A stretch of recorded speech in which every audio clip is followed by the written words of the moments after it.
Welcome to the 30th anniversary celebration of the Pipestone Performing Arts Center. We hope you find this evening to be a night to remember. Please take this time to turn off all cell phones and other electronic devices.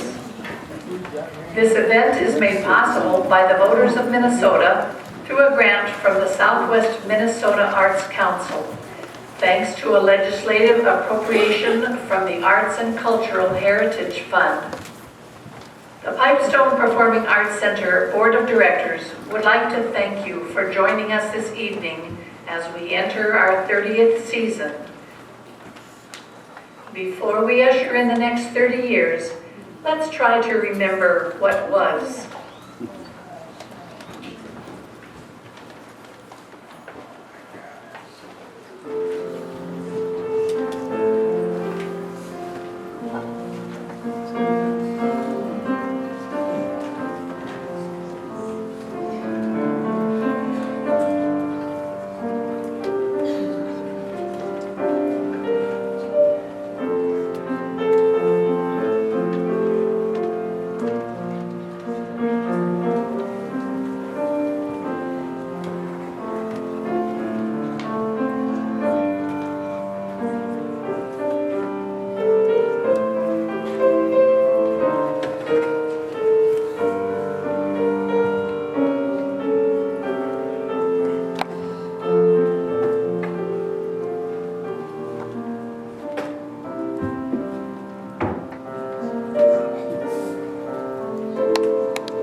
Ladies and gentlemen, please welcome Original Performing Arts Center Task Force member, Dave Logan.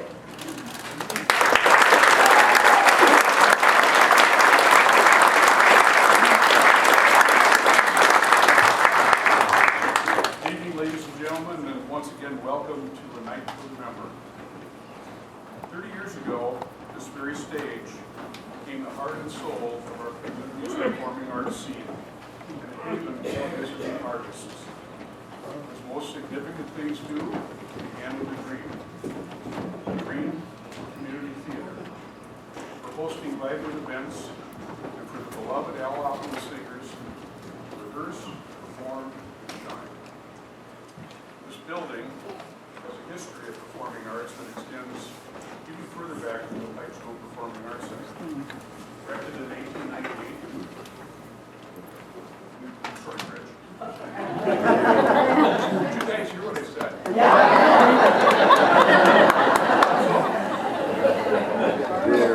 Is this on? Yeah. Well, let's see, where was I? The building was erected in 1898. It was the Ferris Grant building, and it's seen countless chapters in its story. From housing physicians, surgeons, dentists, and serving as a bakery, a restaurant, a department store, this place has always been a hub of activity. Yet its most significant role began in 1899 when the second floor became the Ferris Grant Opera House, an 800-seat theater, opera house, with a built-in balcony warmed by steam heat and fitted with wiring for 125 new lights. It was hailed as the grandest opera house in southwest Minnesota. It came to an end when the curtain finally fell on May 13th of 1916 after a mesmerizing musical drama entitled The District Leader. It would be 77 years until the Pipestone Performing Arts Center brought the magic of performing arts back to the historic Ferris Grant building.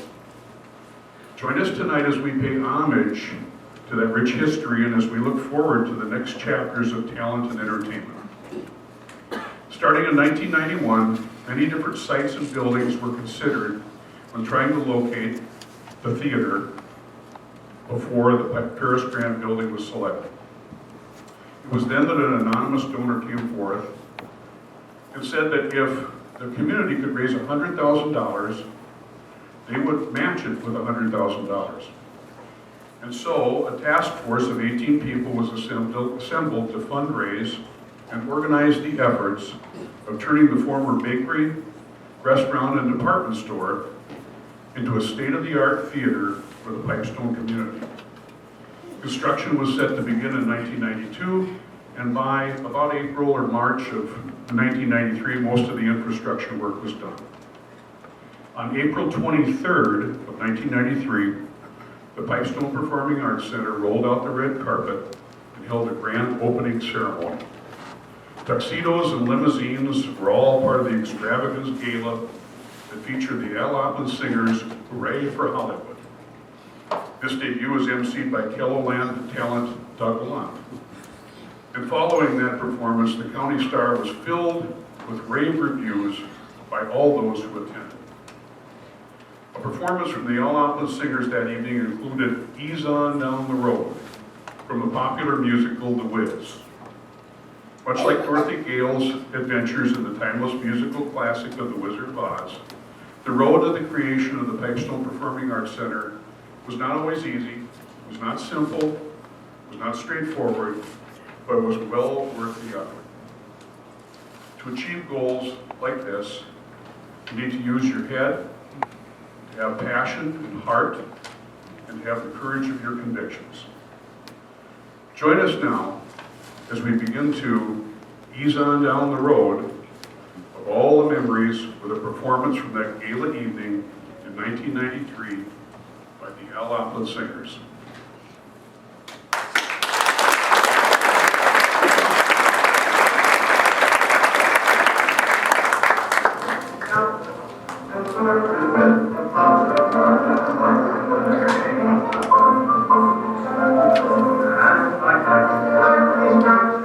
My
Ladies and gentlemen, please welcome Calumet Players, Sylvia Newell, Janelle Pashon, and Jessica Robinson.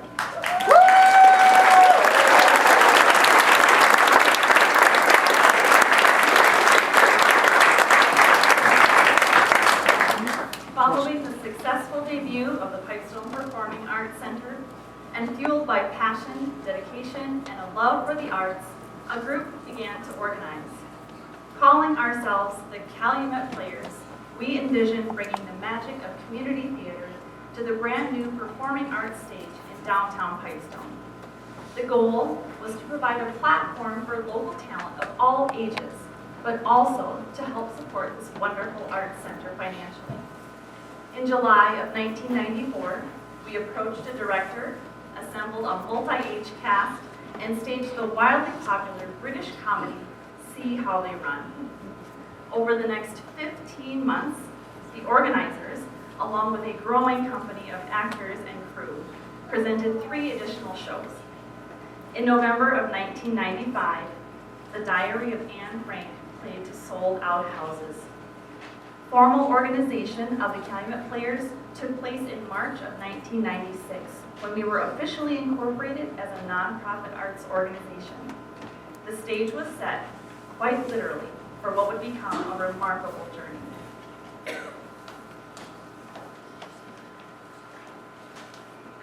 We now produce 3 shows a year, a mix of comedies, dramas, and a musical in the summertime. People from all walks of life have participated in our productions. Whether someone is a seasoned actor or stepping onto the stage for the first time, they leave with more than applause ringing in their ears. They carry away a treasure trove of life skills, heightened self-confidence, trust, teamwork, and enriched empathy. Hello, everybody. I'm so glad you're here. Because otherwise, me talking into a microphone is just weird. My name is Sylvia Newell, and I am a Calumet player. And most of our participants are not aspiring to be professional.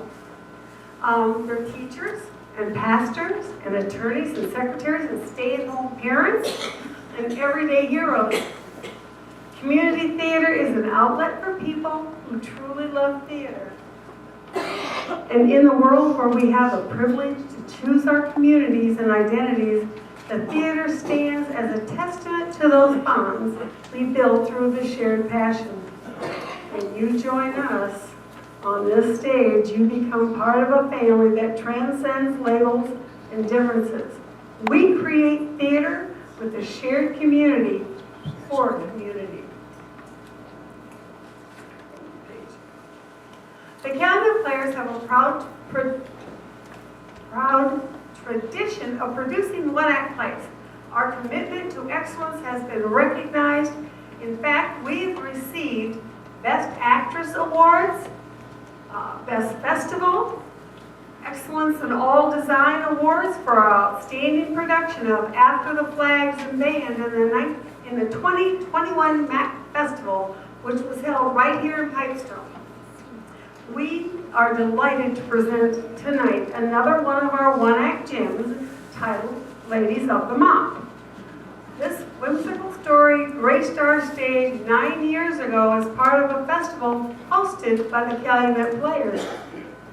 So without further ado, we present Ladies of the Mop.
You gave me quite a fright. I didn't know you were any place in sight. I thought I might as well begin, so we could get through once again. The stage sure was a mess tonight. The show, it must have been all right. The crowd was leaving as I came in. I watched them go. They'd nod and grin and tip a hat, shake a fart. You'd have died if I found you something more. I guess Miss DeVoe got flowers again. I felt missed by the lights when I came in. Oh, she gets an armload after every show. Someone's paying out a lot of dough. Take a sniff and you can tell. It's a fresh one, don't it smell? It's right pretty, and a red in. Oh, but it stinks like a funeral or a wedding. Do you think she's as beautiful as they say? The Mona Lisa of her day? I think such talk is a plumb disgrace. I saw her once before she put on her face. I know I'm a little fadey, but once I could have been a leading lady, and flowers and my name and lights above. Said I listened to the voice of love. I don't go in much for acting, Annie. I like the fellow who plays the piano. Have you seen him, how he hits and wangs, and how the old piano shakes and bangs, and still a quaking when he gets through? Well, that's what I like to do.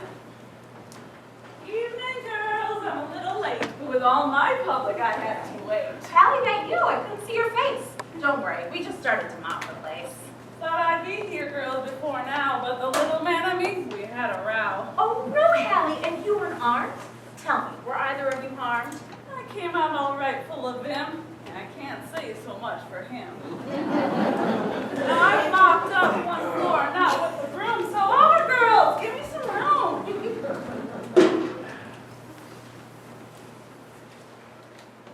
Hallie, look, take a view. See anything that's new? Your apron you sewed a pocket on. Your hair, them light streaks are gone. Oh, it's a flower. See? Found it, so it belongs to me. Well, ain't that nice? Red, too. Really, Annie, it's quite becoming to you.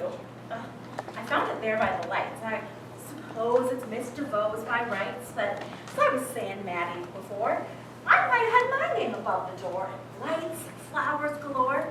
What everybody said was my looks and my talent for reading books. On the stage, I've been the thing. Sometimes I wish I'd have had a fling. Annie's got acting in her hair, but me, I like a lively air. I'd rather hear the piano ring by hitting hard on every string. Well, you can have your acting and your playing, everyone to their own saying. But when it comes my time for picking, I'll take some dancing and some kicking. I used to be quite nimble on my feet, could cut a cape for fancy needs. Like the ballet girls up on their toes, graceful as the river flows. Them posing like they was dead. I've seen them kick above their head. That's me, girls, that's what I'll take.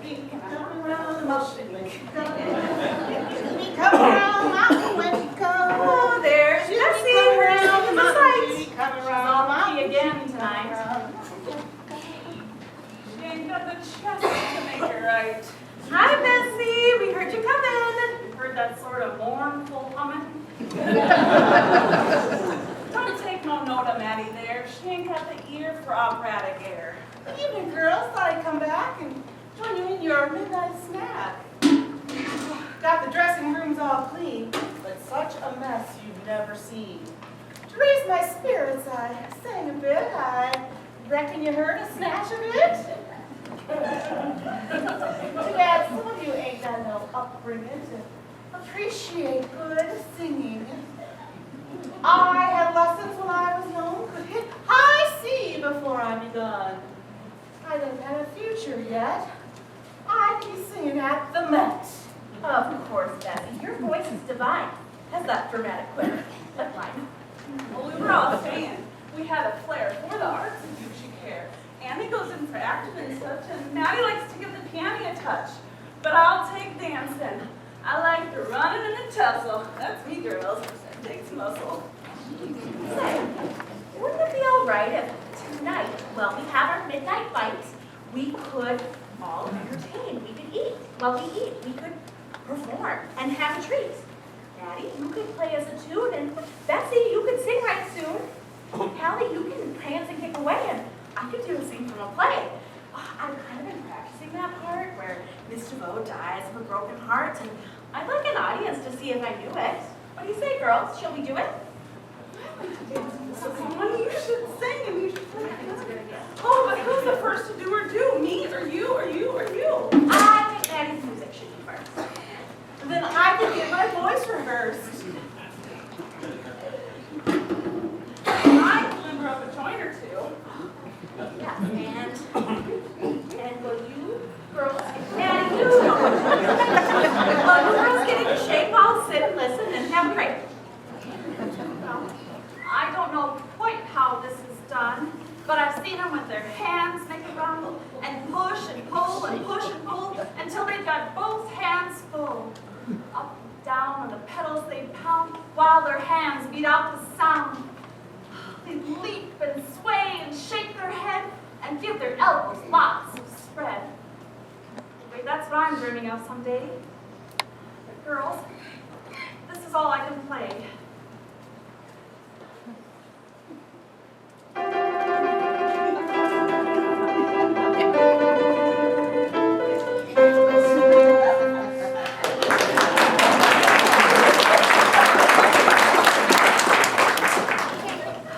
That's it, that's all I know. Much. No. Oh, I like that Maddie awfully much. She sort of got that artistic touch. Oh, it ain't nothing of what to be so proud. But it was fast and it was loud. If you would like a real musical rendition, I think my voice is now in condition. Of course, Bessie. You sing right out. We're anxious to hear what your song is about. Say, wouldn't it be a thing if Maddie could play while you sing? Oh, Maddie, I know, it's just a notion, but maybe you could hold the motion? Sure, Maddie. It'll be all right, just like they do on concert night. Don't you think that she'd be trapped? After all, it is my fault. No, it'll be you we hear. She'll just sort of bring up the rear. Hey, you go on, Bessie, and render, and Maddie, you just sort of attend her. All right, but don't you start until I play the beginning part.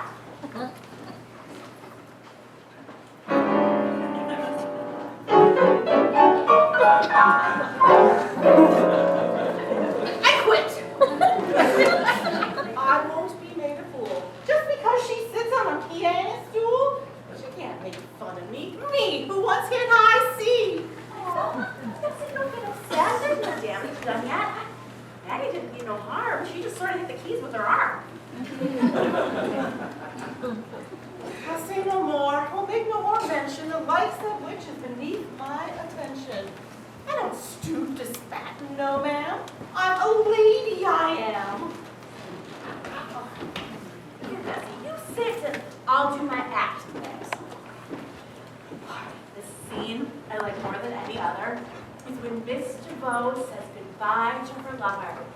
They're dancing and swaying, the band is playing. She's wearing that long dress that's all bare up here. Her hair swept up, dangle on each ear. She's coy and charming and clever. Oh, she knows it's goodbye forever. This is the ballroom, full of light and sound, and there are other couples dancing around.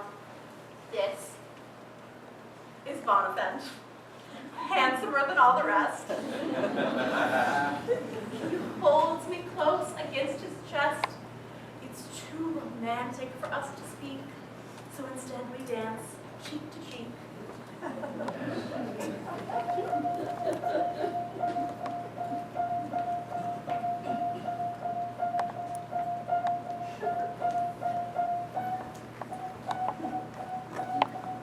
What? You have something to tell me? Oh, what could it be?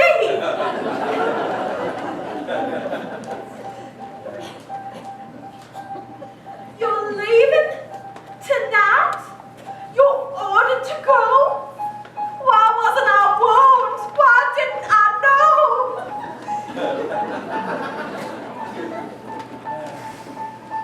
Then this is goodbye.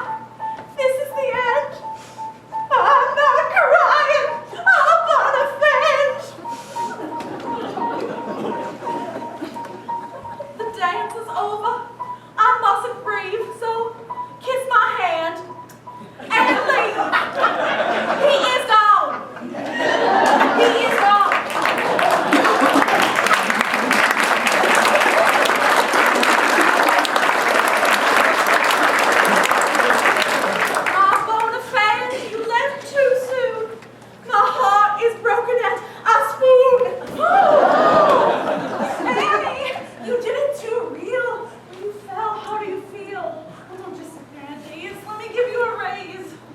That was acting, Annie, from the heart. I can recognize fine art. I heard it was kind of slow and sad, but I guess it wasn't so bad.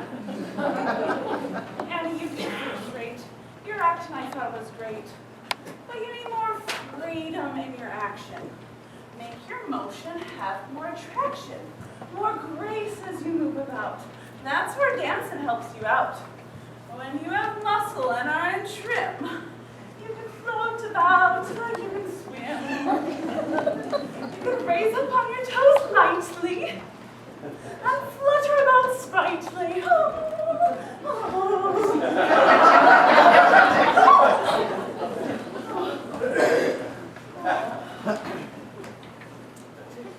Thank you, girls. I couldn't quite make the floor. I guess I'll have to practice some more. You can use that all. Yeah, I sing every chance I get. I should practice too. That bit I did, I should redo.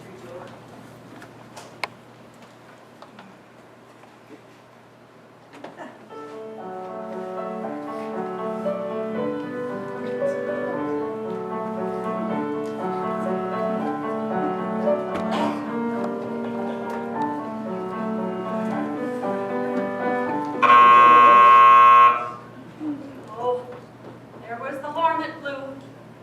It's time that we was through. Yes, we'll get our mops and pails like before and finish scrubbing up the floor.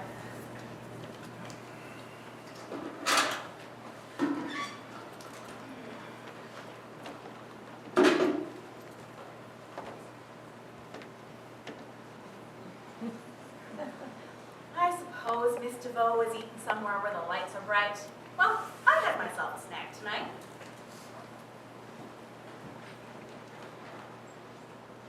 My voice ain't perfect, but I ain't complaining. I just keep right on a-training. Dancing's full of motion and bustle, but mopping also takes the muscle. Performance mighty fine, I guess, but someone's got to clean up the mess. We may not be famous, have our name in lights, but we perform on the stage each night. When the show is over and all depart, then our performance begins to start. We mop And sob. and rub and scrub. Proudly to the nation, we proclaim our occupation. With our mops, the floors we caress. In technique, we have finesse. In motion, rhythm, and speediness, we outshine. For we are ladies of the mopping line.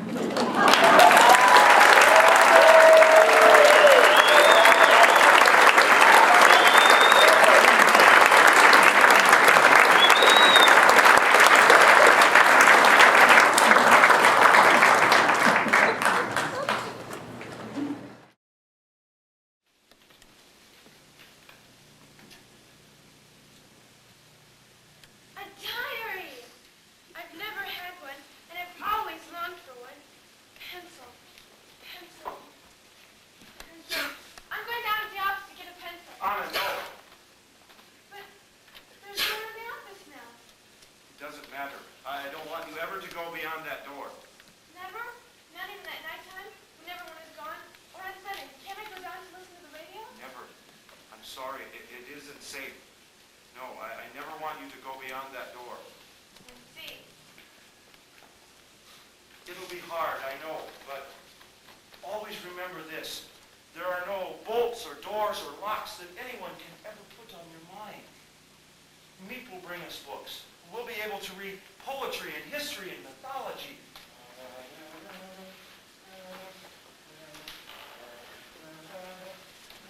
Next. Where's Peter? Where would he be? He hasn't finished his lessons yet, has he? His father will kill him if he's in there with that cat and his lessons not done. Anna, go get him, will you? Peter! Peter! What is it? Your mother says come out. I'm giving Mushi this dinner. You know what your father says. For heaven's sake, I haven't even looked at him since lunch. I'm just telling you, that's all. I'll feed him. I don't want you in there. Peter. Then give him his dinner and come right out. You hear? Now, is that any way to talk to your little girlfriend? Mother.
Mrs. Quack Quack. Peter! I heard about you. How in class you talked so much they called you Mrs. Quack Quack. How Mr. Smitter made you write a composition. Quack Quack, said Mrs. Quack Quack. Well, go on. Tell them the rest. Tell them how it was so good they read it out like Quack, quack, quack, quack, quack, quack, quack. You're the most powerful, insufferable boy I've ever met. That's right, Monica, give it to him. Of all the boys in the world, why did I have to get locked in one like you? Quack. Quack. From now on, stay out of my room.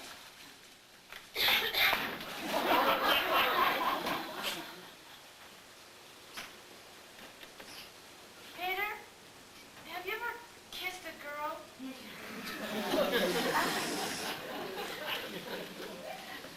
Yes, once. That picture's crooked. Was she pretty? Huh? That girl you kissed. I don't know. I was blindfolded. It was a party. One of those kissing games. Oh, I don't suppose that really counts, does it? Didn't with me. I've been kissed. Twice. Once, a man I'd never met before kissed me on the cheek when he picked me up off the ice and I was crying. The other was Mr. Kupis, a friend of Father's who kissed my hand. You wouldn't say those counted, would you? I wouldn't say so. I know almost for certain that Margaret would never kiss anyone unless she was engaged to them. And I'm sure, too, that Mother never touched a man before Pim. But I don't know. Things are so different. What do you think? Do you think a girl shouldn't kiss anyone unless she's engaged to something? It's so hard to try to think what to do. When here we are with the whole world falling around our ears, and you think, well, you don't know what's going to happen tomorrow. And what do you think?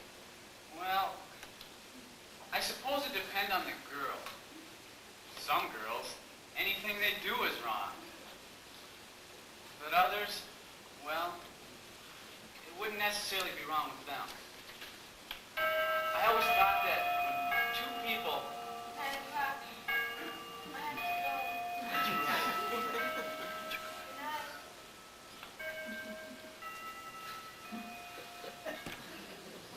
You won't let them stop you from coming. No. Sometimes I might bring my diary. There's so many things in it that I want to talk over with you. There's a lot about you. What kind of thing? Well, I wouldn't want you to see some of it. I thought you were nothing, just the way you did about me. Did you change your mind? The way I changed my mind about you? Well, you'll see.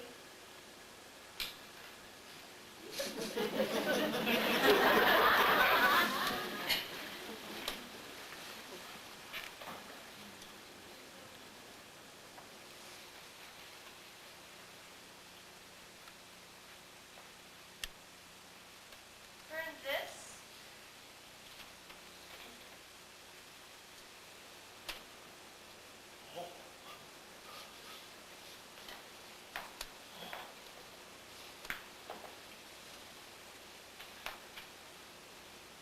Honest diary?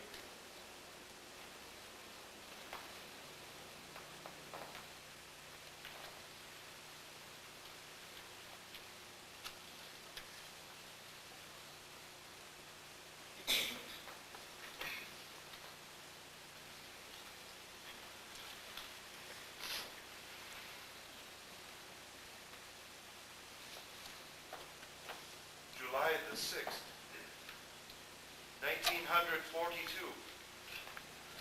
1942? Is it possible me... only 3 years ago?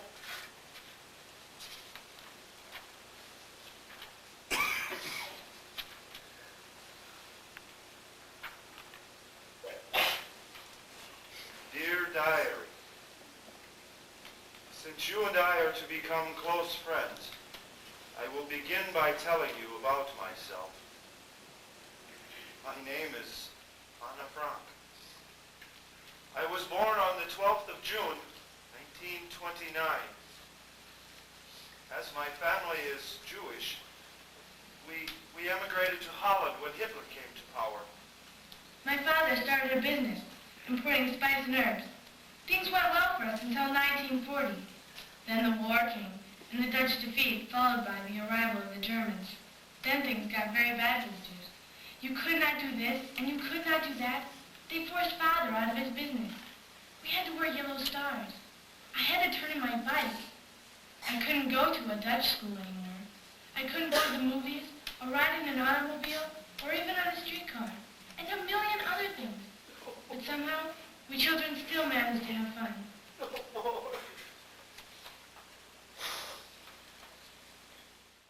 Somebody commented. A strange-looking lady with a strange-looking dog. That would be Weezer. That is the ugliest dog I have ever seen. What kind of dog is that anyway? If Brett had hair, he'd be one lucky dog. Lord, give us strength. This is it, I have had it out everywhere. Well, good morning, Weezer. Don't you try to get on my good side, I no longer have one. Well, you're a little early. I wasn't expecting you till 11-ish. Well, that's precisely why I've come, I've got to cancel. Could you get that for me? I have to take my poor dog to the vet before he has a nervous breakdown. My dog, I mean the vet, is perfectly healthy. You must be the new girl. Hi. May I have a glass of water? I have been screaming all morning. Weezer, I am so sorry this whole thing has gotten out of hand. It is not your fault, Lynn. I used to think you were crazy for marrying that man. And then for many years I thought, no, she's just a glutton for punishment. But I have come to realize that you are on a mission from God. Now, I have not slept in days and I look like a dog's dinner. But I thought when I woke up this morning, I'd put it all aside. Whatever that man has done, I put it aside in honor of your wedding, Miss Shelby. I try to floss up the house a little bit, make myself look presentable. Well, you know, in case somebody might want to drop by and be in the big day in the neighborhood and all. So I go down, see if I can cut some flowers. I go down to my magnolia tree, and there's not a bloom on it. The judge has not decided whose tree that is exactly. Well, it's mine. Be that as it may, would it be too much to ask for me to have one blossom to brighten up my lonely life? I'm all alone in this world except for my dog. You need to have more in your life than that dumb animal. Put a lid on it, Clary.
Ladies and gentlemen, please welcome Calumet Players Children's Theater Directors, Leah Ferentz and Colleen Lander.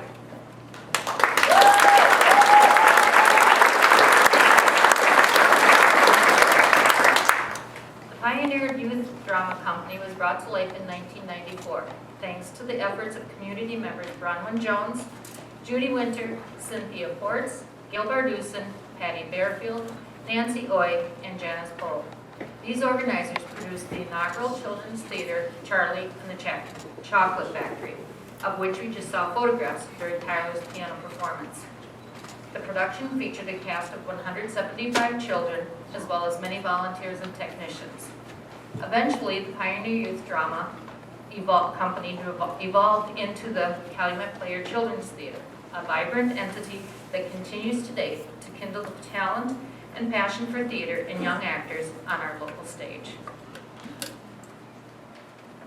On the surface, children's theater may seem simple.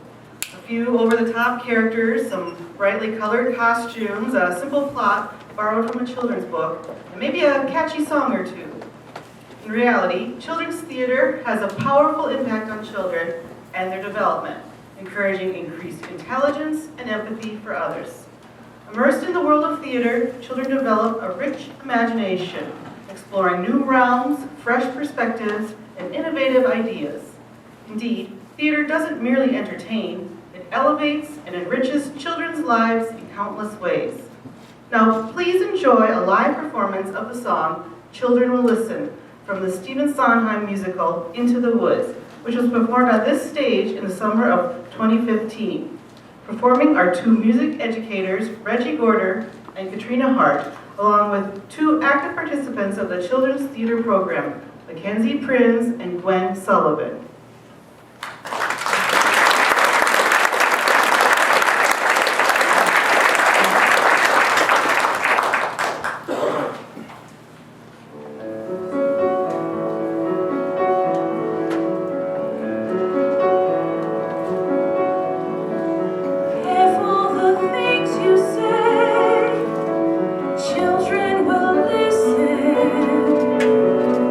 Careful the things you do.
The evening sun go down.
gentlemen, please welcome to the stage charter members of the Opland Singers, Les Everett, Annabelle Gilmore, Marian Weissep, and Janine Olson.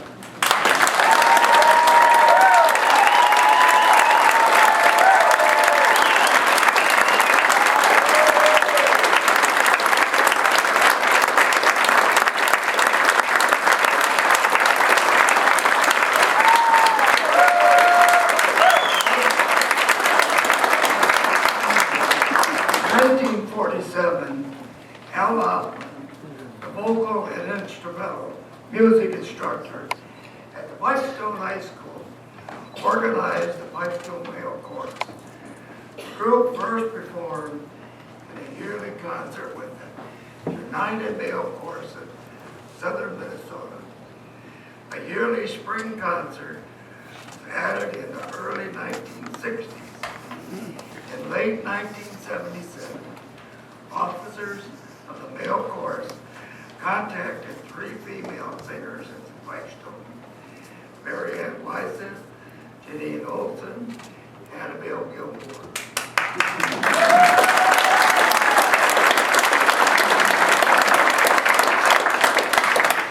They urged them to organize a chorus of 25 women to join with the male chorus and sing in the Pipestone Male Chorus 1978 spring concert. After an enthusiastic reception, the women became a permanent organization of their own, the Pipestone Male Chorus, Female Chorus.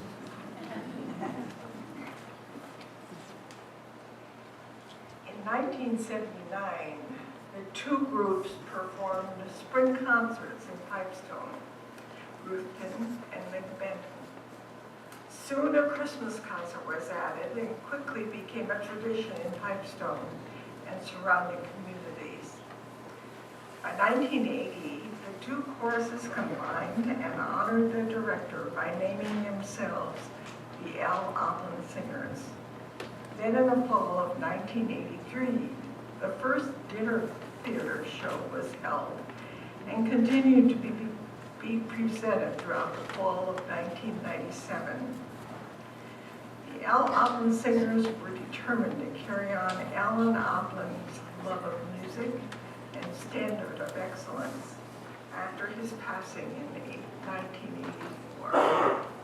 Since his passing, Bob Jones, Don Crane, Jim Smith, Kathy Weissep, Jessica Roskamp, Reggie Gorder, Carla Adelkirsten, and Vicki Van Essen have directed the singers.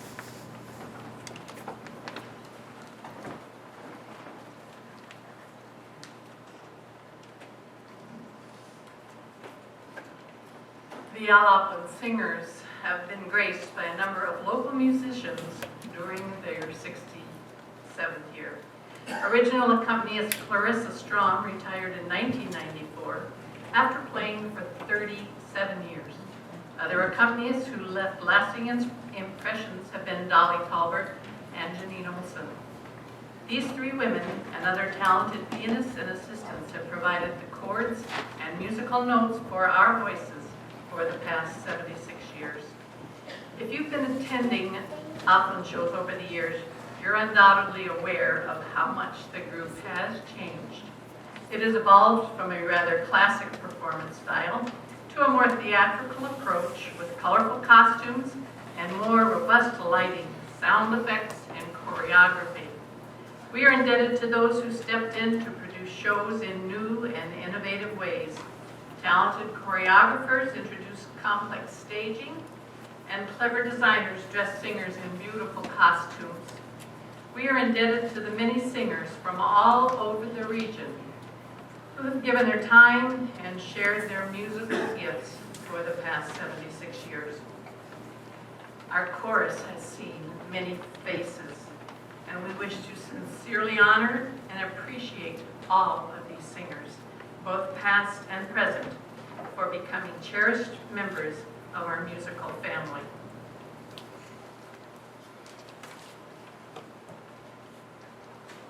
We had the honor of participating in a special collaboration with the University of Minnesota titled Opera on the Farm at the Lesson Laney Colson Farm near Island.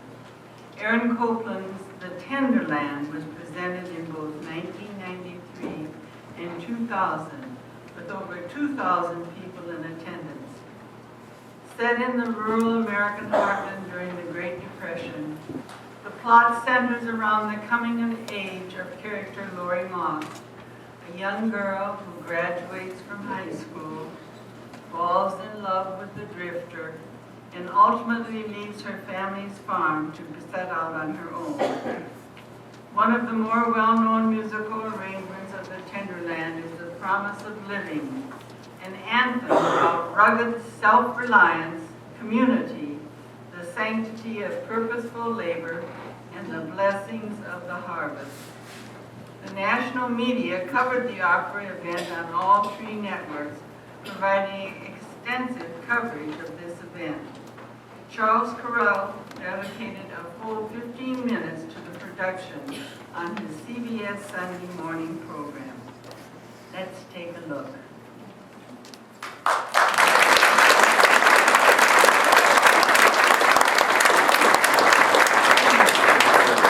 Glittering halls come to mind, La Scala or the Met, and the gentleman in black tie, and elegant ladies bejeweled, and a velvet curtain rising. Well, Eugenia Zuckerman is about to take us to a different but no less inspiring setting, and to a different but no less appreciative audience. This is Opera on the Farm.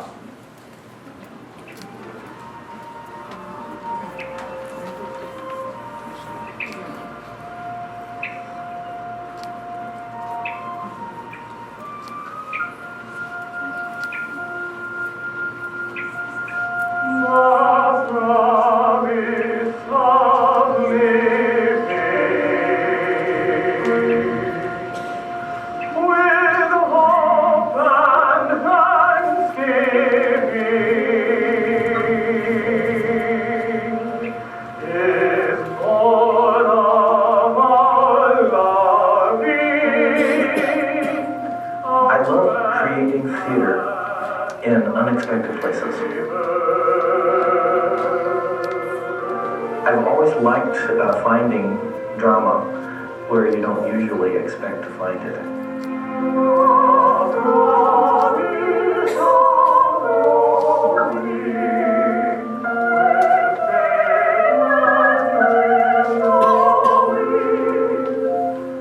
We come out to rural communities and present an opera, and 1,700 people are hearing an opera for the first time, and they stand and applaud and cheer and cry and laugh, all in the right places.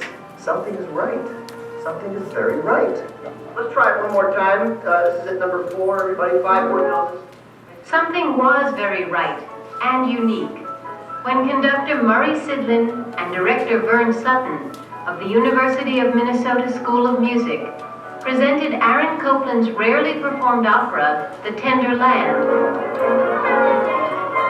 This summer, The Tender Land toured working farms in Minnesota and the Dakotas.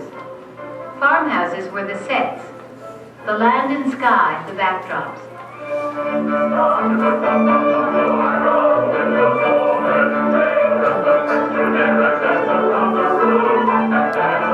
Local farmers and townspeople were cast in the chorus.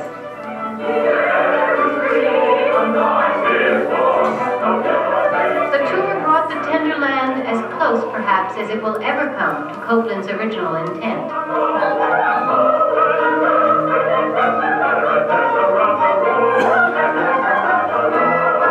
Aaron Copland did not want The Tender Land to be a big operatic production. He wanted it to tell a simple story and to have a simple musical style. He wanted it also to be easy to perform and easy to stage.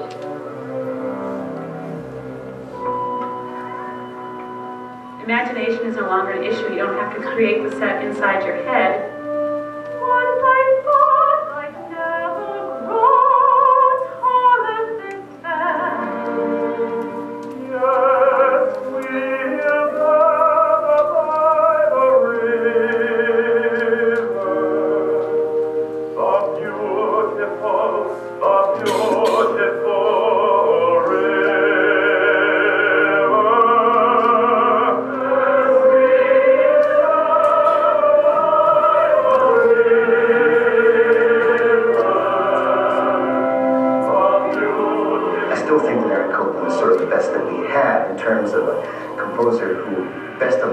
the American spirit in music.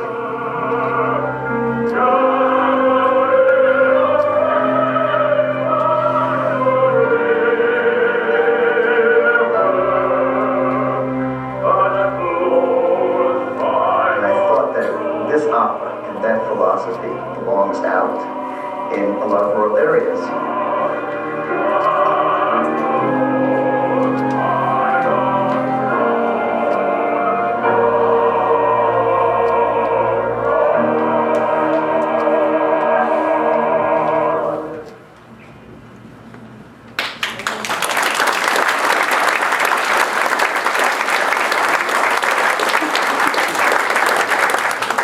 Please welcome to the stage former directors of the Opland Singers, Jim Smith, Kathy Weisseth, and Jessica Ross-Kemp.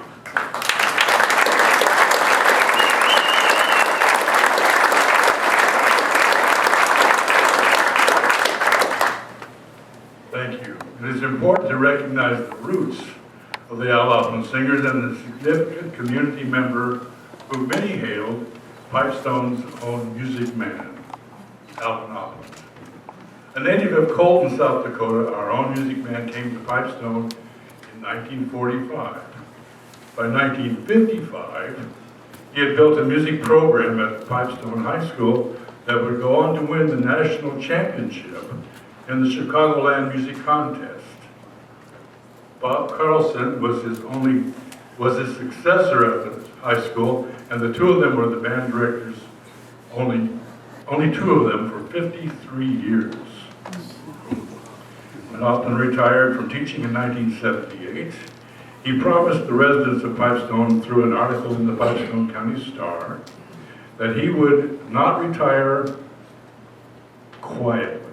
And he did not. He maintained his directorship of the local singing group that bears his name until he died unexpectedly in 1984. He earned dozens of prestigious awards, and his music groups earned scores of honors. He was posthumously named to the Minnesota Music Educators Hall of Fame in 1999 and was inducted as one of the first members of the Pipestone Area Instrumental Hall of Fame in 2008. His attention to detail also produced one of the finest band reputations in the area. Opland had a sense of humor which nicely complemented his demand for perfection. He is fondly remembered by former and current members for serious directing methods, such as, if you have to cough or clear your throat during your performance, die first.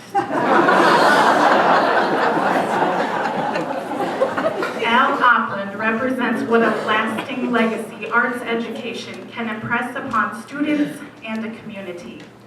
Discipline, teamwork, responsibility, integrity, and honesty, all things that students will take into the world as adults.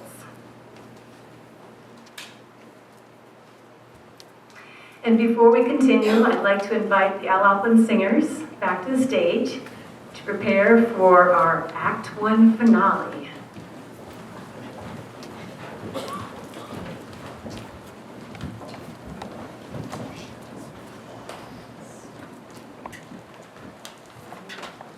I just have to say this is quite a night. I'm enjoying this tremendously.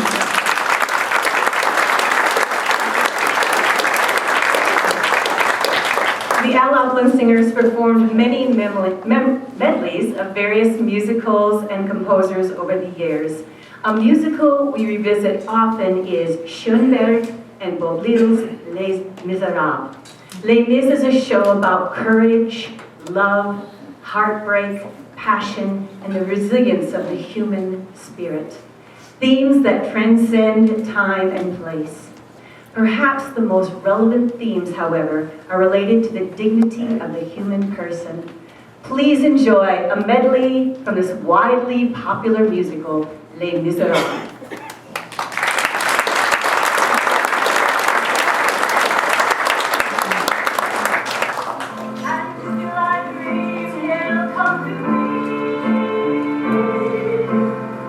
And we will live the years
chicken and pork and pop. Bells are saucy dip, mix a little stir. Customers appreciate a bomb before. But to do a friend a favor doesn't cost me to be nice. But nothing gets you nothing, everything has got a little price. Master of the house, keeper of the zoo, happy to relieve them of a two or two. Watering the wine, making up the weight, picking up their knickknacks when they can't see straight.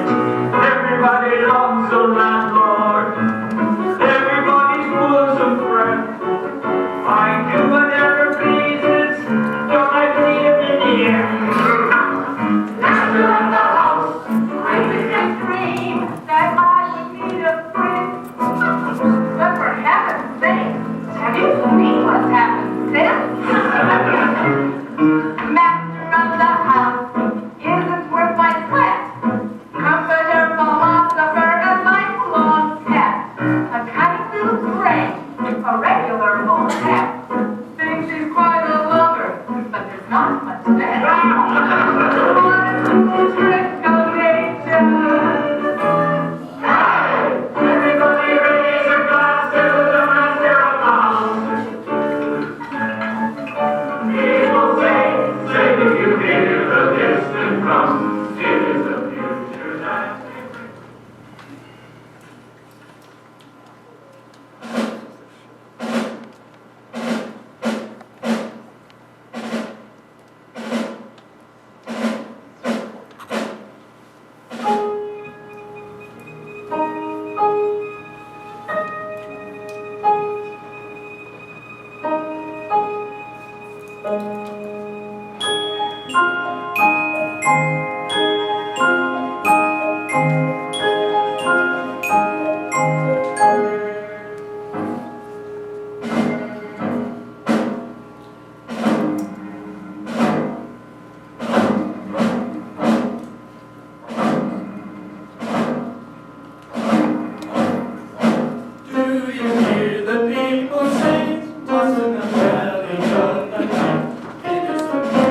of the people who are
The Pipestone Performing Arts Center has been bringing great performances to Pipestone for over 20 years.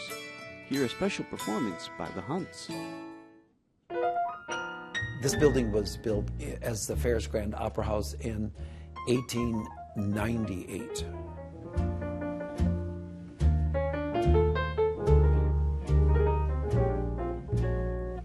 There was a group of people in Pipestone that would really like to do community theater.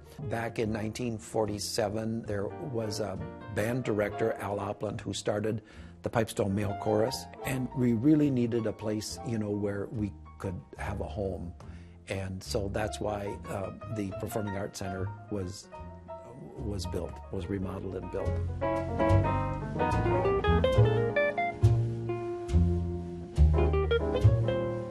The people that really actually made it go was a banker in the community and a city administrator. If it were not for those two people, we would not have a Performing Arts Center.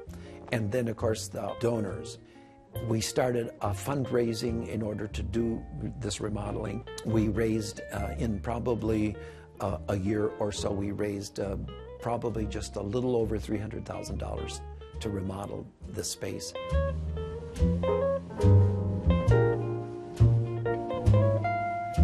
The style of the architecture of the inside, and actually it's pretty much just the lobby, is Art Deco.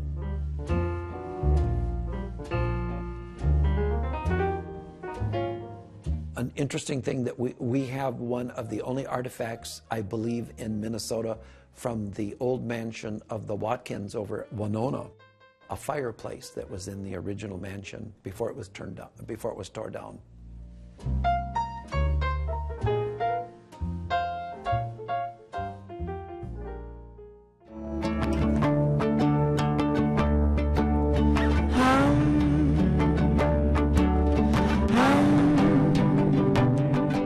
We are very fortunate, being a small community of like 4,500 people, to actually have a facility like this. It's truly amazing. I would say that the lights are on in this theater probably 250 days out of the year. And that is people using it to rehearse the actual shows. We have between 45 and 50 actual performances a year, and that's an ambitious program for a small, like this, a small theater and a small community. And actually, it's a matter of quality of life.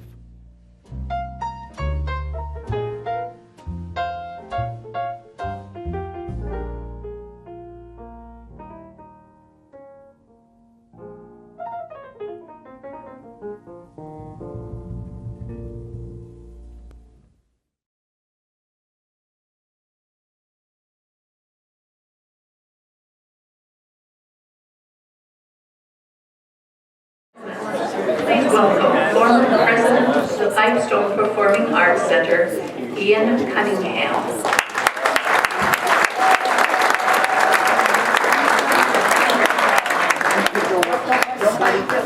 I have the good fortune of singing with the Opland Singers for 31 and a half years.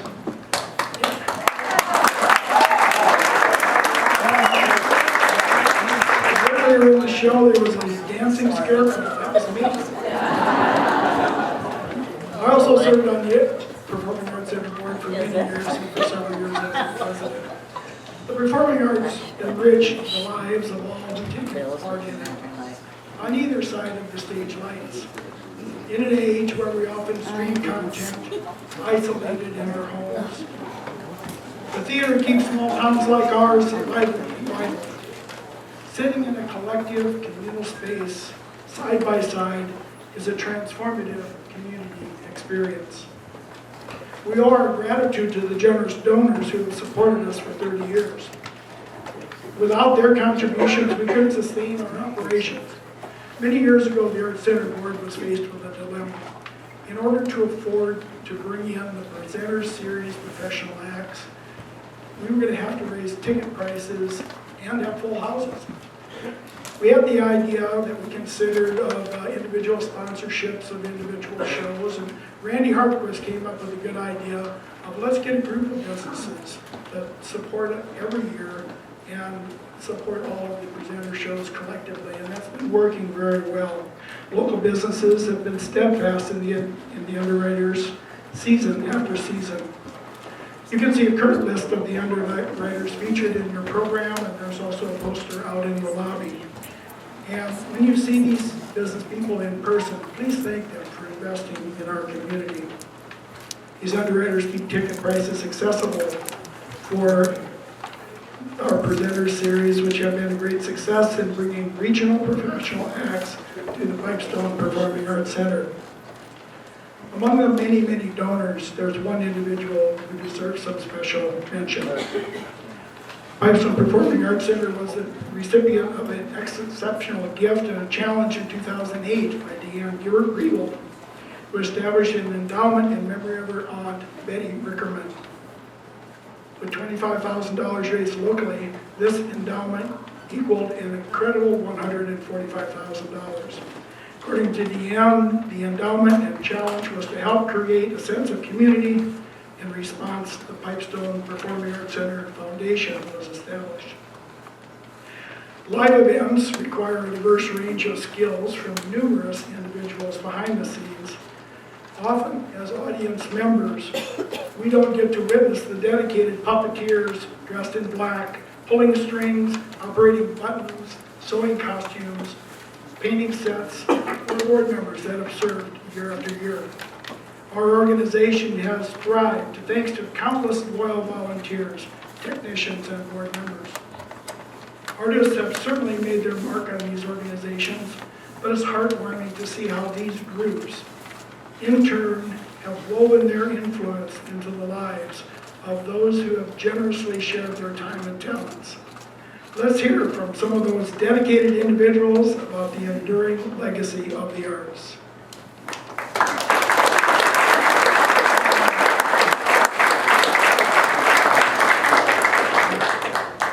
Well, attending a performance, the universal symbol for the beginning and end of a theatrical journey is the fading in and out of lights. Lights are a vital part of the theater-going experience. Rows of expectant ticket holders wait for those lights to go down, prompting the beginning of an adventure. And then they wait for them to go up, signifying the end of their journey. Without the lights and the dark, a story has no boundaries to play with. Both are needed to tell the story. History shows us that the arts have consistently impacted a community's potential to evolve and have served as a bridge, connecting people who maybe have little in common on the surface. It's a platform for all people to share their stories. The promise of understanding and empathy. That's the impact of the arts. Our community is overflowing with opportunities for us all to make an impact by giving of our time and resources, sharing our skills, and collaborating with others. One of these opportunities for impact is on Main Street at the Pipestone Performing Arts Center. The Arts Center is a place where anyone can call home. In fact, 300 local performers and backstage technicians make it their home away from home every year. These 300 creatives entertain and enlighten approximately 4,000 people from the region who attend at least one performance at the Arts Center annually. Audience goers conservatively generate $1 million towards the local economy in our town. They provide jobs and economically impact revenue for local and state governments. A thriving arts scene equals a thriving local economy. Engaging with the arts enriches each of us. That engagement brings people together. It fosters community. It gives volunteers, technicians, and artists a space where they have the freedom to create without requiring explanation or having to defend their motivation for artistic expression. This is not found in all communities. Downtown Pipestone truly holds a diamond in the rough, a place to make art for art's sake, purely just to see it happen. This is what has been mentored in Pipestone and embraced through its various arts organizations. Arts organizations like the Pipestone Performing Arts Center are an important resource in our path to building stronger connections. These connections lead to insight and a shared sense of community. Relationships and connections through the arts lay the groundwork for exploration in self-discovery and expression, and above all else, creativity. Biologists have argued that creativity is the most important step in human development, and that society cannot move forward without creative people. There's not a winner-takes-all ending to the work behind the finished arts product. Rather, a collaboration of many from so many different circles, allowing everyone, in the end, the feeling of accomplishment. The arts that are created here and the humanities which are experienced are part of the many character traits that make up the personality of our community.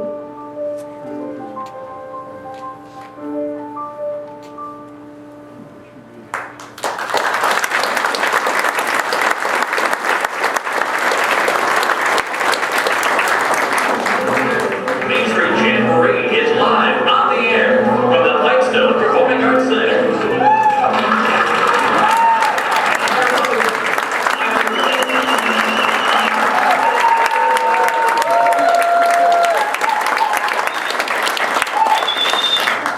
I paid him to do that. Thank you very much. When I joined Board of Directors here at the Pipestone Performing Arts Center many years ago, I knew that the main purpose was to help with the advertising, the promotion, also the marketing of the Arts Center. But I knew that I wanted to do something a lot more than that. I wanted to be able to raise some money for the Arts Center too. And the timing was perfect for what I had in mind. Down in Laverne at the Palace Theater, a good friend of mine, Charlie Edwards, also known as Chuck Woloff, was doing a show down there called the Blue Mound Opry. They were doing very well down there. They were selling out the show on a regular basis. They had bus groups that were coming in. So they did very well, but then Charlie died tragically in an auto train accident. Some other friends of mine that were appearing on the Blue Mound Opry on a regular basis decided to continue to do the show under the name Lonesome Doug Productions. Ron and Jane Cody were doing that down there. Then I thought, they were quitting it, so I thought maybe we could try it up here at the Pipestone Performing Arts Center and bring some country music to this very classy establishment. So we did do that, but I had a few ideas of my own. So I borrowed a few ideas from Charlie, Ron, and Jane, decided to do something similar, but at the same time I had about 3 different other ideas. I wanted to get a little bit of hee-haw added into the show because hee-haw was a very popular television show. Also wanted to have a touch of Prairie Home Companion added to the show. And I wanted to borrow a lot of ideas from the Grand Ole Opry. As far as hee-haw goes, the Calumet Players stepped up and did a very nice job of producing and helping me with that, with a lot of comedy skits and routines. Then, as far as Prairie Home Companion goes, I'd be the first to admit that I am no Garrison Keillor. But I thought maybe I could try to do something. I couldn't do actually news from Lake Wobegon, or really even news from Indian Lake. But I thought maybe I could do something. So I told some comedy news and told some funny news stories, and when I ran out of those, I started doing cowboy poetry, and I really enjoyed doing that. Then we really got the best ideas from the Grand Ole Opry. One of the biggest, most important things I thought that we had to do was be live on the radio, like the Grand Ole Opry was. So I went out and talked to the guys at KLOH. They got behind it 100%. They bought some equipment, climbed up on top of the roof, and put a tower up there so we could actually broadcast live. That way, we were going to get a lot of free advertising for the Main Street Jamboree because we'd be able to promote it on the radio an awful lot. My second idea for doing that is that I was thinking that it could help convince a lot of the performers to come here and play for basically gas money. I knew we couldn't afford to pay these people what they were truly worth and what they should command. So I thought, well, maybe if we told them they got a chance to be live on the radio and hearing a whole brand new audience and being able to reach a lot of extra people would be enough to entice them to come for very little money, basically gas money. It worked pretty well, but then I was talking with Ron and picking his brain about doing it a little bit. And he said, well, you realize if you're going to do that, you can't do it on a Friday or a Saturday night. That is when that's their bread and butter. That's when they're out performing and getting paid what they're worth, or at least sometimes getting paid what they're worth.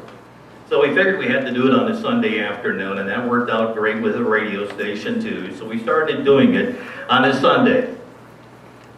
Dennis Hansen got involved then as our executive producer and had some ideas of his own, some things that I hadn't really thought of. One of the things that we did first was come up with a program. I thought, that's a really nice idea to do that. Sure. So we had a photo of the entertainers in there and a bio. And believe me, that was something entirely different and new to a lot of these guys, because they were just showing up and playing at different places for weddings, anniversaries, and the bars and stuff like that. And to have their name in a program, they thought that was pretty cool. So that was another way to entice them to come here again for gas money, okay? So that worked really good. In fact, they enjoyed the program so much that when the show is over with, they always wanted to have extra additional copies to take home as souvenirs that they were actually on the show. Next thing Dennis had was an idea was to have on stage some kind of a backdrop. I would have been perfectly happy having a stage full of a whole bunch of pickers and grinners and a lot of guitars and instruments, but he thought we needed to have something. After thinking about it a little bit, I realized that he was right, of course. The Grand Ole Opry had a great big red barn on there. After some discussion, we decided to have an old country porch on there. I don't know how he did it, but he managed to make some kind of a fabricated country porch. I don't know if it was heavy-duty cardboard or what, but it lasted for a couple of years, and then there were a couple of times where it almost fell over. As luck would have it, the Calumet Players had just finished doing one of their productions, and during their play, they actually had a sturdy, hard, wood-covered porch, complete with screen door and windows and everything. When they were done doing the program, we confiscated that building. The next thing I knew, we were wheeling that thing out. It took about 4 men and 3 small boys to get it out, but we put wheels on it, and we got it out here before the show, and when the show was over with, we wheeled it on back again. One of the things we also borrowed from the Grand Ole Opry is that we actually had dancers on stage on a radio show. I got teased about that an awful lot. Dancers on the radio? But again, it was an idea from the Grand Ole Opry because they actually had the Stony Mountain Cloggers on there. Sure, you heard the music on the radio, and I kept thinking, if people are listening to this on the radio, they're going to try to imagine what the dancers were doing, and maybe they'd buy a ticket next time and come to the actual show. When we were doing it, we started off big and strong. We did it every other month. We did 6 a year. And I wanted to have the stage absolutely full, so we had 7 or 9 acts on here. Didn't take me very long to find out that was a little too ambitious to try to keep up that pace, so we downscaled to about a quarterly thing. Did about 4 a month. We also downsized the show. Went down to about 5 or 6 people instead of so many. It was easier to handle them, and the entertainers really enjoyed having more time on the stage and performing longer as opposed to what they were doing before. I think there was a lot of success with the show. Actually, about 4 or 5 locals from around this area enjoyed being on the Jamboree so much they thought, I want to do this. They moved down to Nashville. Quite a few of them are still down there pursuing their fame and fortune. Wish them the best of luck.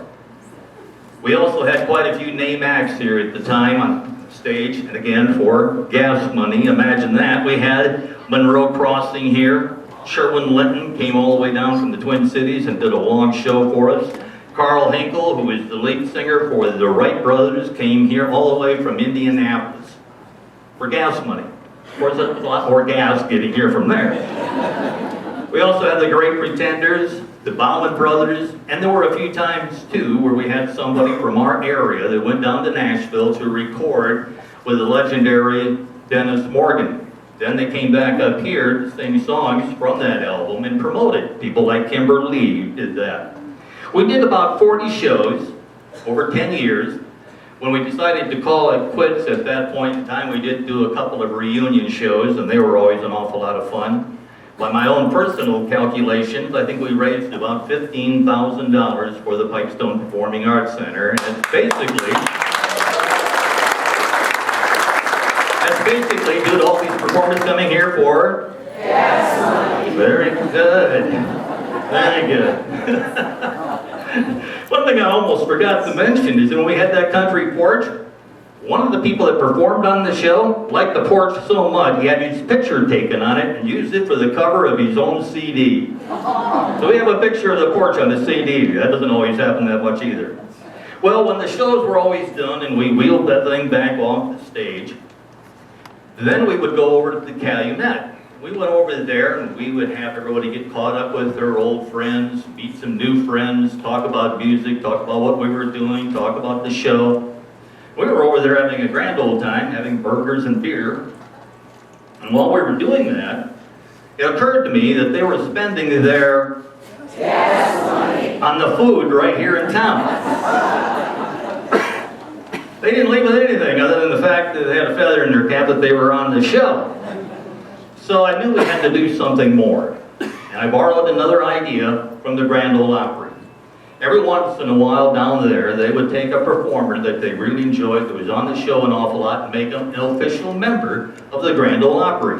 You know, I thought we could do that here too.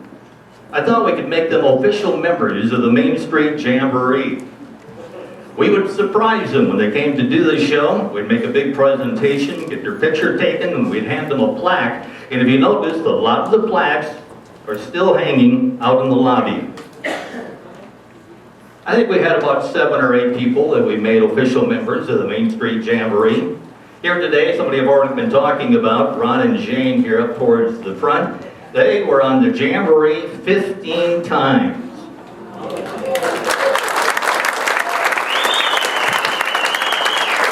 Their plaque is hanging out in the lobby.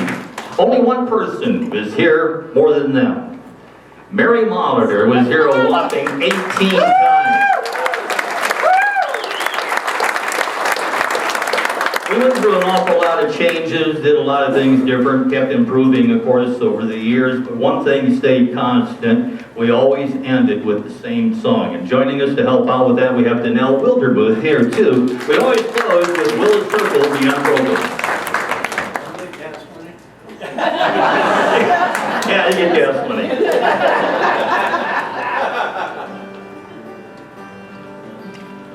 I was standing by my window on a cold cloudy day when I saw that bus come rolling for to carry my mother away. Will the circle be unbroken by and by, or by and by? There's a better on the way in the sky, or in the sky. Undertaker, undertaker, won't you please, oh please drive slow for that lady you are holding. Lord, I hate to see her go. Will the circle be unbroken by and by, or by and by? There's a feather on the way in the sky, or in the sky. Oh, I followed close behind her, tried to hold up and be brave, but I could not hide my sorrow when they laid her in the grave. Will the circle be unbroken by and by, or by and by? There's a feather on the way in the sky, or in the sky. My home was sad and lonely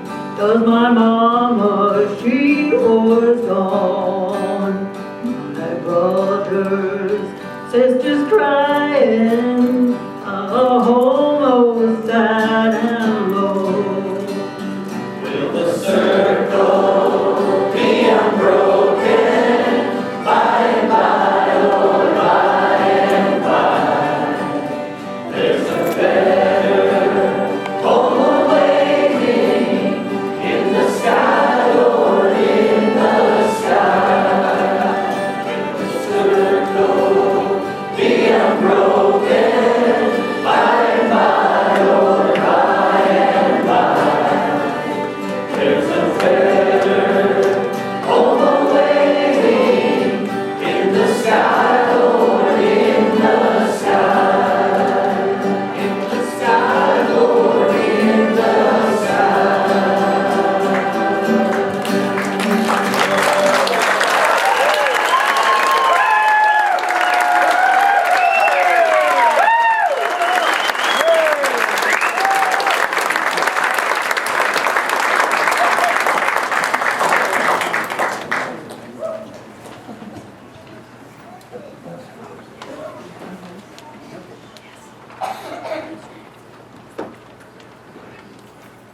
Ladies and gentlemen, please welcome to the stage Calumet player Sandra Reek.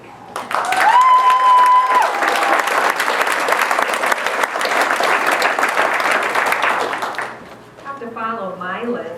That's good, huh? I guess that's why he's on the radio. In 2011, a decision was made to make every summer production a musical, which soon became a staple of the Performing Arts Center season. Our repertoire includes cherished classics like The Sound of Music, The King and I, Cinderella, Willy Wonka, Disney's Tarzan, Peter Pan, Cats, Mary Poppins, and many more. Participants and audience members alike looked forward to the summer musical production put on by the Calumet Players. But a musical, it's not a cabaret show or an opera.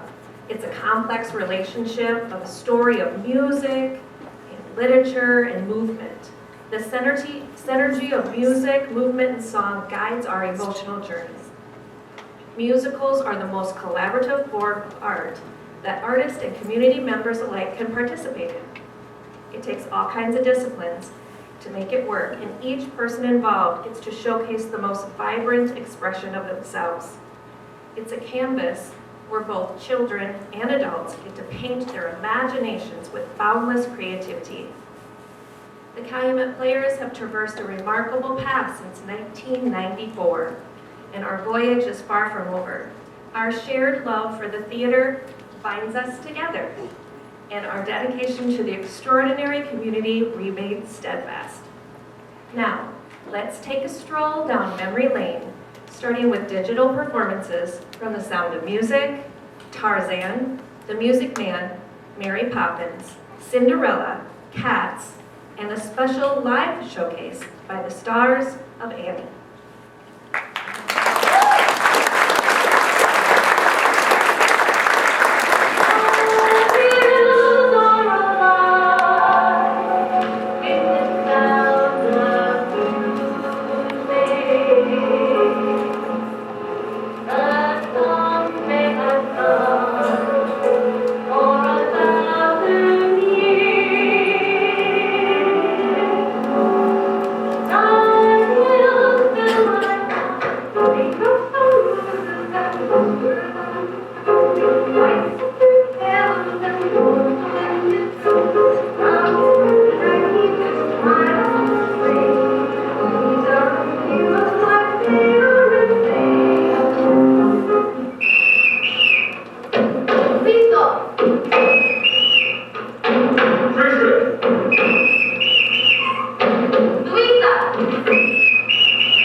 Name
all your big talk. $5, you're gonna be living in clover. This ain't exactly Buckingham Palace.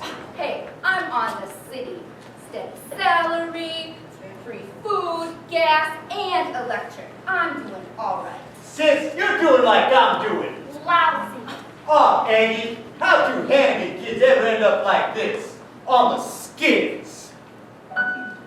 I remember the way our sainted mother would sit and croon us her lullabies.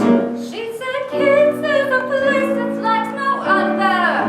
You gotta get there before you die. You don't get there by playing from the rule book. Yes, stack the aces. You load the dice. Mother dear, oh, we know you're down there listening. Well, can we follow your sweet advice? Easy street.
The sun will come out tomorrow.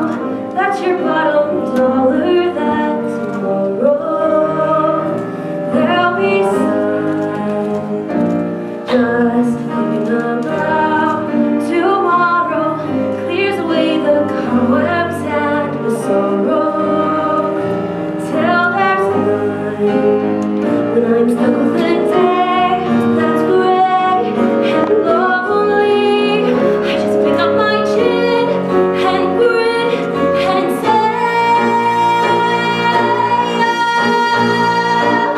the sun will come out tomorrow, so you gotta hang on till tomorrow.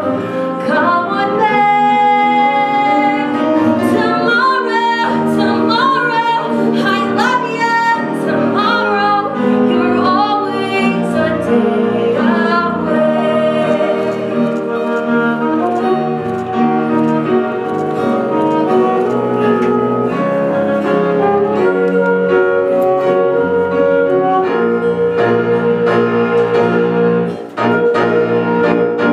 The sun will come out tomorrow, so you gotta hang on till tomorrow. Come what may, tomorrow, tomorrow, I love you. Tomorrow, you're always a day away. Tomorrow, tomorrow, I love you. Tomorrow, you're always a day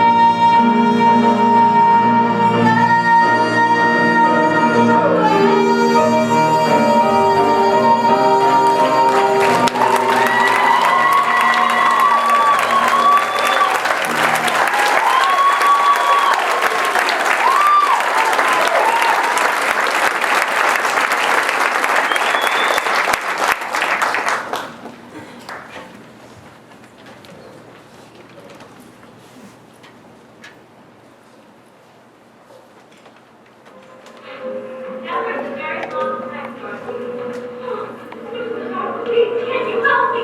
You don't need to be helped any longer. You've always had the power to affect windows. I have.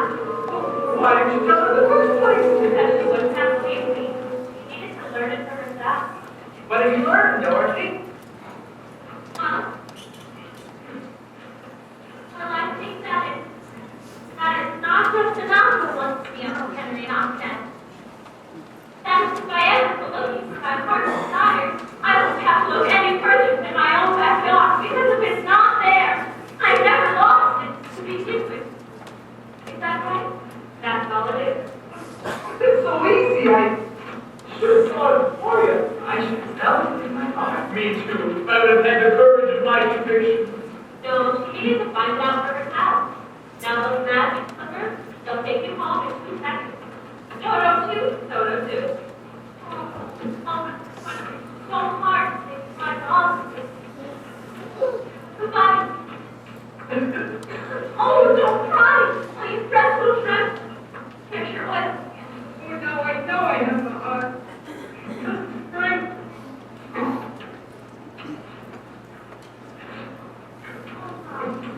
I know it's not right, but then it's the way you used to holler for help before you come to your courage. Oh, Dorothy. After you leave, I think I'm going to do a little more house with the dog. Dear Helen, you were my first friend here, not. Well, I think you're going to make me so small. I was afraid don't make part any easier, Dorothy. I was thinking you always. Are you ready now? Yes. Please, before I change my mind and let this stay forever, then all you have to do is close your eyes and tap your heels together 3 times and think to yourself over and over again, there's no place like home. There's no place like home. There's no place like home, one. There's no place like home, 2. There's no place like home. Goodbye, Dorothy.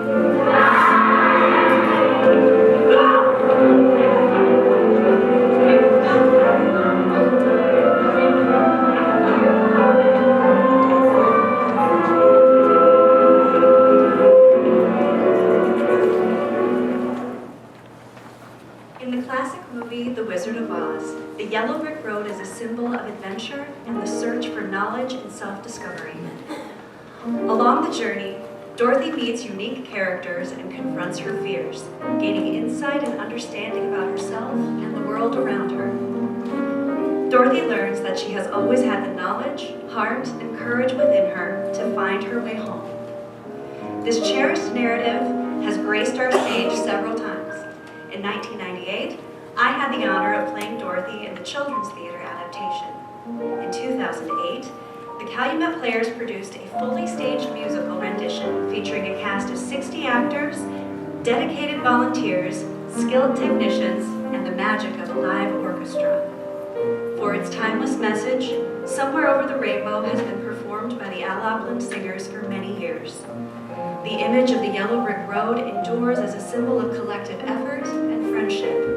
It is a wonderful metaphor for the Pipestone Performing Arts Center's journey of 30 years.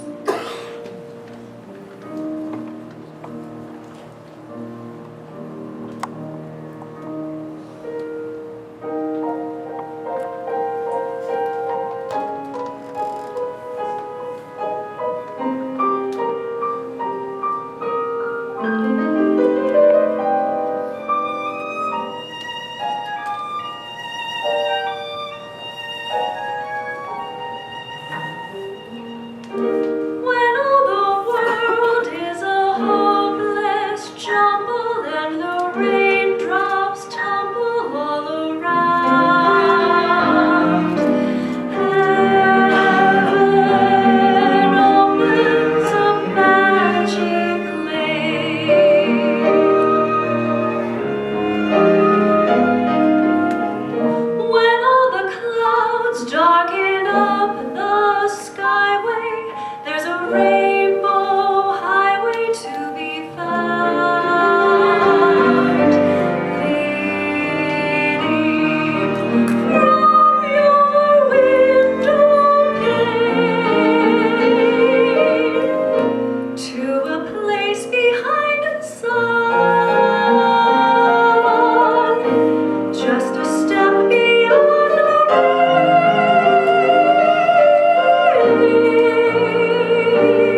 Ladies and gentlemen, please welcome the current president of the Pipestone Performing Arts Center, Bronwyn Jones, along with the executive producer of tonight's event, Mark Toby.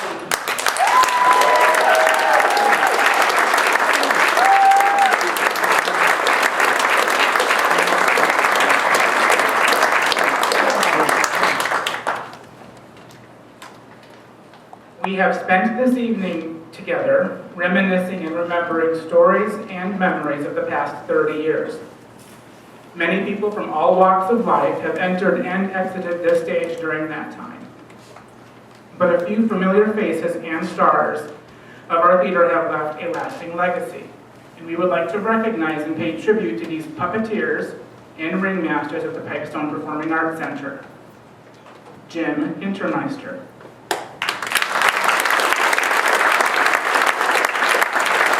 Many talents. He was a factotum of the Pipestone Performing Arts Center from 1992 to 2006, serving as the house manager and photographer, among many other titles that kept this special place vibrant and well. In fact, tonight's event would not have been possible without his photo archival work of the many early productions performed on this stage.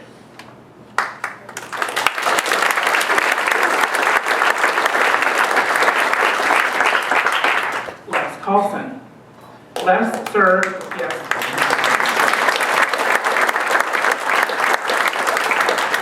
Les served on the Pipestone Performing Arts Center board for many years and as president. He was active in fundraising and grant writing during his time on the board. Les performed in and directed numerous productions for the Calumet Players and the Opland Singers. Galen Darlene.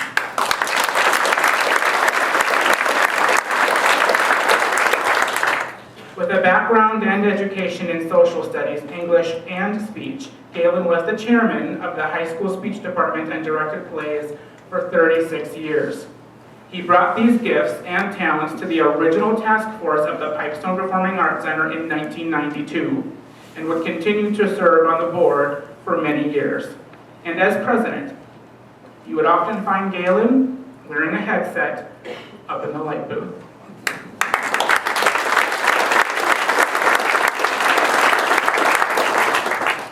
Alan Opland.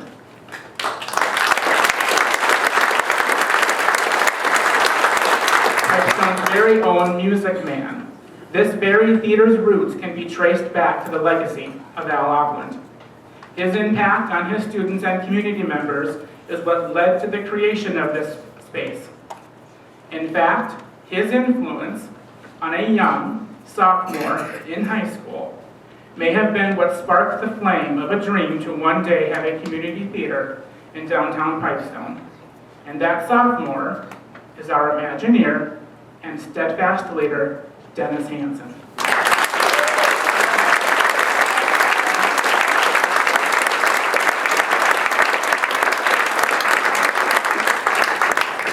Dennis's dream of a Pipestone community theater began back in the 1970s.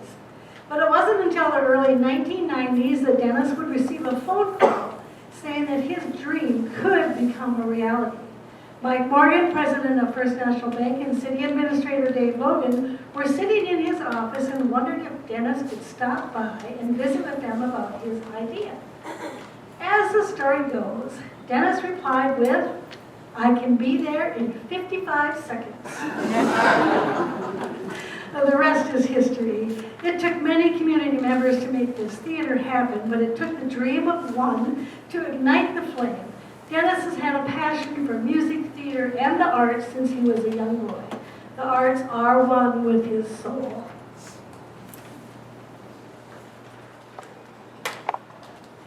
In 1955, when Dennis was a sophomore in high school, he was approached by his music teacher, Alan Opland, to join the Pipestone Male Chorus.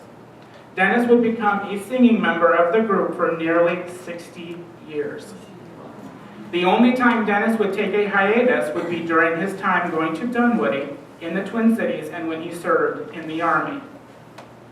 During his time at Dunwoody, he would take advantage of the student rush tickets at the Guthrie Theater. getting seats to professional productions of Shakespeare and Tennessee Williams for only $2. Throughout Dennis's career as managing director, he did a considerable amount of networking and is a man of many talents. He has served on several regional arts boards, including as president during the early years of the Southwest Minnesota Arts Council. He has counted people like the president of the Minnesota Orchestra and the St. Paul Chamber as friends and is intimately familiar with all regional theater. He has been a subscriber to the Minnesota Opera for years and is a chronic theater road tripper, traveling every Wednesday night during the summer to take in one of the 9 productions put on by the Okoboji Summer Theater. I have been a fortunate participant of these road trips, along with Galen Darlene, Ron Zetterland, Jim and Pat Adams, Bill Stolte, and his special friend, Dolores Runge. I would be a fool if I didn't mention the coordinator of these road trips, Dennis's wife, Diane Hansen.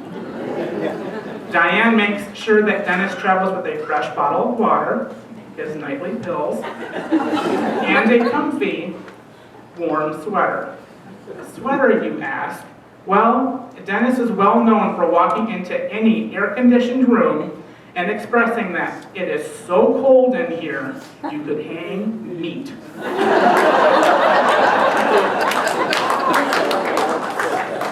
If you were to ask Dennis to share any highlights of his career as managing director, he would tell you he is most proud when he wrote a $50,000 State Arts Board grant to bring the Minnesota Orchestra to Pipestone in 2002 to dedicate the brand new auditorium at Pipestone area schools.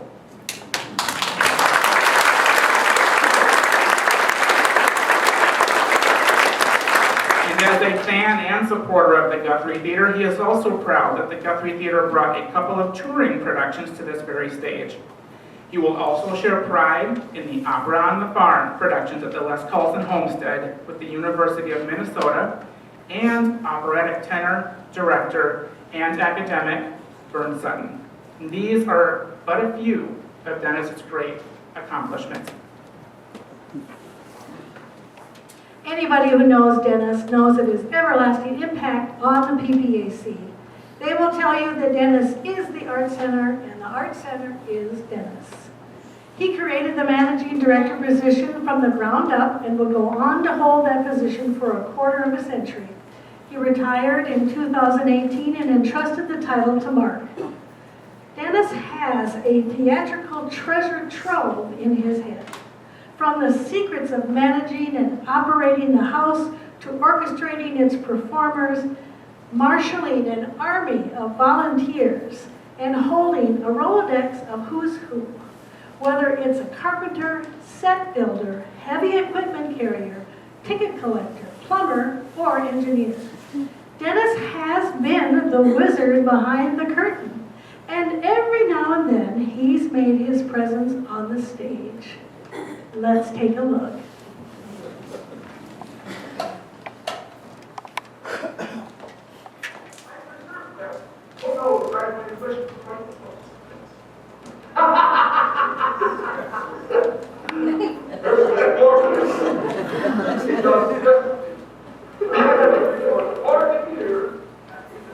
Would you like? Go ahead, partner.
every nice action I do to get and how to build the town out of the rain.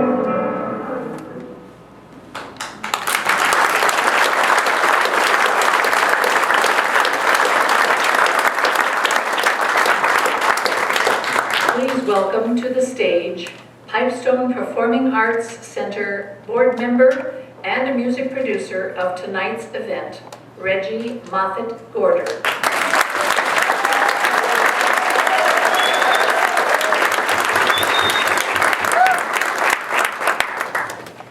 Well, when planning this evening, we contemplated what could truly make this a remarkable moment for our dear friend Dennis.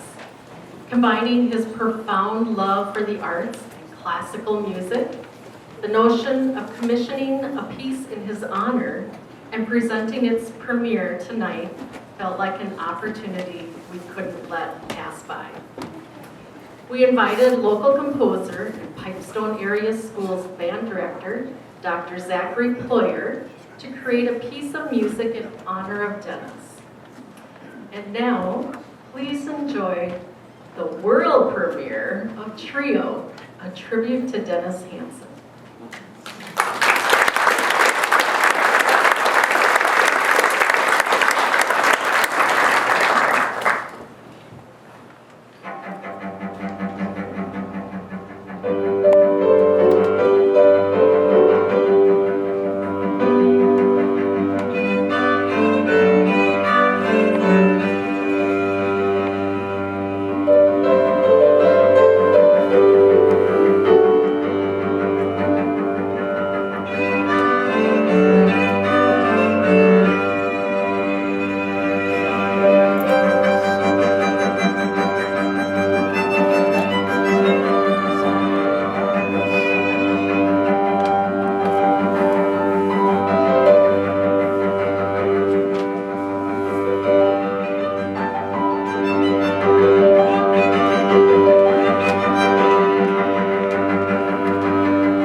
would you please bring the house lights up to half for me?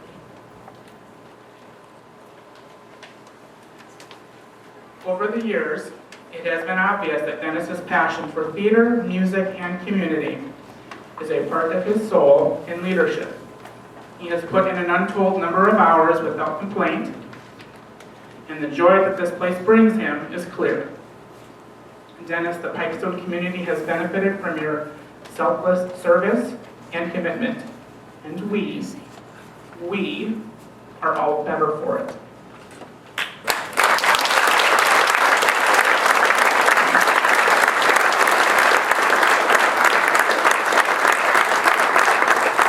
Dennis, on behalf of the Pipestone Performing Arts Center Board of Directors, we would like to present to you this plaque as a symbol of our appreciation for your many years of service and commitment to the Pipestone Performing Arts Center, and for having the wisdom, the heart, and the courage to usher us down this yellow brick road of 30 years.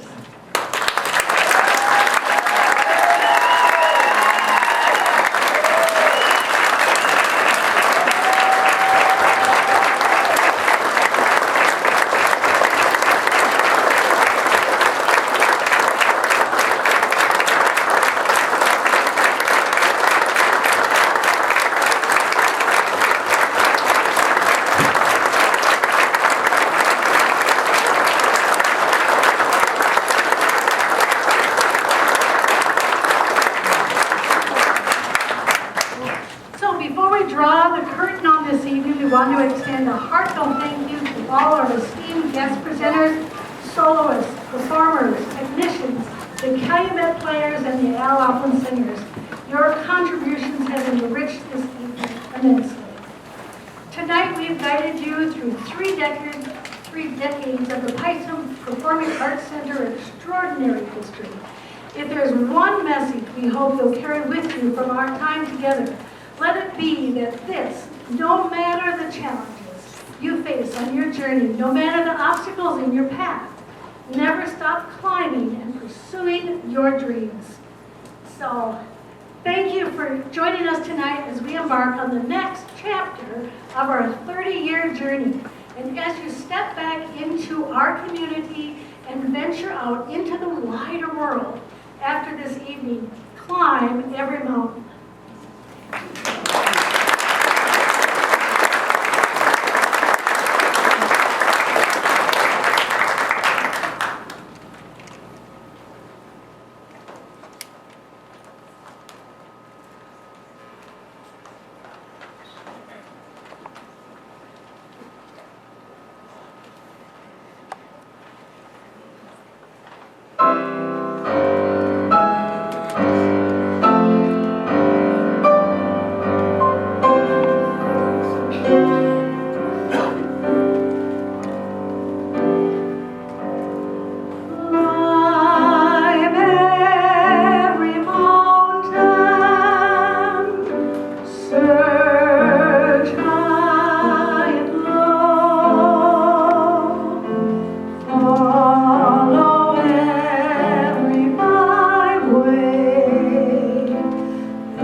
ordinary woman. This mama has had such fun with her gentleman friends over the years, so enjoy this evening. Mama is back.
And Wednesday night, you didn't call. And Thursday night, I got that same old stall. Friday night, now let's see. Oh, you dodged my path. And Saturday night, what was it? Oh, you took a bath. And Sunday night, when you called on me, you brought 3 girls for company. You gotta see this mama every night, or you won't see mama at all. You gotta hug this mama really tight, or I won't be there when you call. No, I don't want this kind of man.